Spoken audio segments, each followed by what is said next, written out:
बिस्मिल्लाहिर्रहमानिर्रहीम। अस्सलाम वालेकुम। क्या हाल चाल है मेरे प्यारे बहन भाइयों, ठीक ठाक हो? मैं आज बनाने लगी हाँ नहीं मैं आज बनाने लगी हाँ चना पुलाव। ए मैं दरमियाना एक प्याज लिया सी, ਉਹਨੂੰ मैं कट लिया है। हाफ कप मैं तेल का कढ़ाई च पा के प्याज पा के ऊपर रख दिता है कि प्याज ना लाल करने वास्ते। 1 किलो मेरे चावल ने, पाइया चने ने, बाकी तो मसाले नालों नाल पाई जावांगी तो तुहानूं नाल ही ना विखाई जावांगी। अच्छा प्याज हो गया ने रैड, बस इन्ने भी रैड करांगी।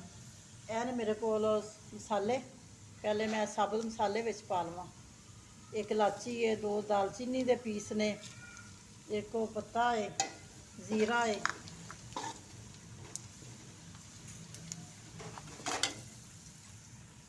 अदरक लसन सब्ज़ मिर्च,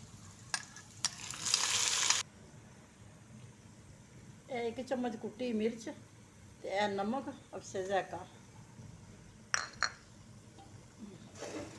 चंगी तरह मैं इन्हों जो है ना भुन लवांगी मसाले, फिर टमाटर पावांगी। टमाटर एक टमाटर मैं लिया सी, उन्होंने बरीक कट लिया।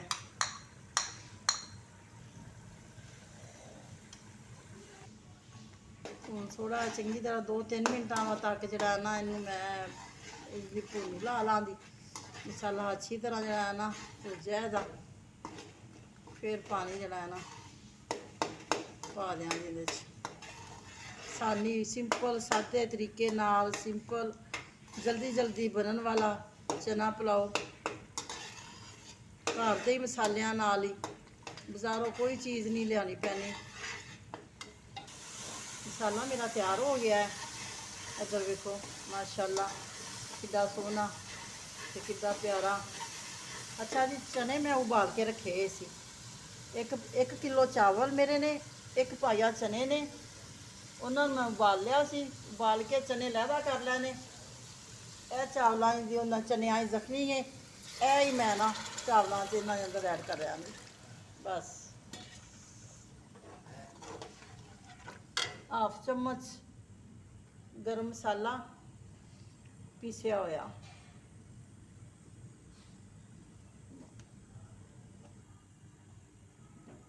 अच्छा जी, पानी पकन लग पिया। चावल जड़े ना वो पा देंगी। माशाल्लाह जड़ा ना बड़ी जल्दी ऐला पुलाव जड़ा है ना बड़ी जल्दी बन जाता फटाफट। अच्छा जी, चने जड़े मैं उबाले सी मैं लैदा कर लिया, नम देन लगी ना पान लगी हाँ। इन्होंने जरा को इस तरह कर लवा मिक्स।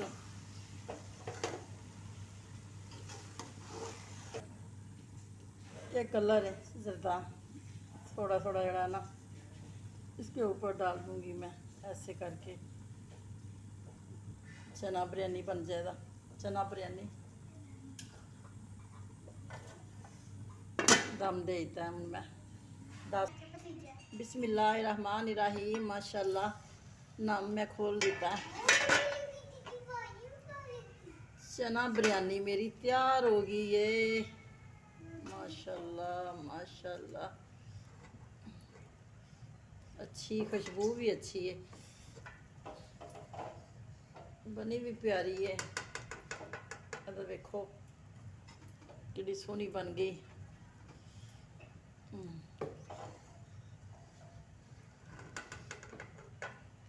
घर दे विच जिहड़ियां चीज़ां होवन वो फड़ के जल्दी जल्दी बना लो, बाज़ारों कोई चीज़ लियाने की जरूरत ही नहीं पवेगी।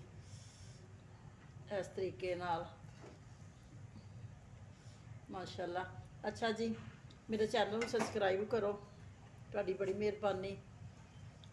तो बैल वाला बटन जड़ा है ना वो भी दबा दिया करो, तो लाइक भी कर दिया करो, तो शेयर भी कर दिया करो। अच्छा है मेरे ना पोते की बात सुनना, मैं रोज़ बेटा बेटा ही कहनी हाँ। चलो अब्दुल्ला बोलो। ऐसा लगा गाइस आज मैंने अम्मी बनाया है चना पुलाव। चना पुलाव और साथ में मैंने भी चैनल को लाइक करना सब्सक्राइब करना साथ में ना शेयर भी करना हाँ, और बार बार देखना हमारे व्यूज ज्यादा ज़्यादा हो जाएंगे। हाँ जी, चलो अल्लाह हाफिज।